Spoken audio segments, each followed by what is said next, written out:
How to fix Instagram chat nickname option not showing. Hello everyone and welcome back to our channel. If you are here, you are probably wondering why the option to set chat nicknames isn't showing up on Instagram. Don't worry, I have got you covered. So let's get started. First, make sure your Instagram app is up to date. Go to the App Store or Google Play Store and search for Instagram and hit that update button if it's available. Next, check if your account has access to this feature. Instagram sometimes rolls out features in the stages or restricts them based on your account type. Switch to a personal or professional account if needed. Next, if it's still not working, clear the app cache.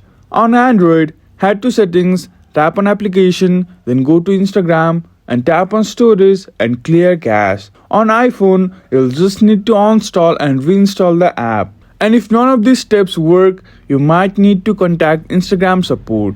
Go to your app settings, tap Help and Support and report the problem. And that's it. Try these steps and let me know in the comments if they worked for you. If it did, don't forget to like, subscribe and hit the bell icon for more tips and tricks. Thank you for watching and we will see you again in the next video.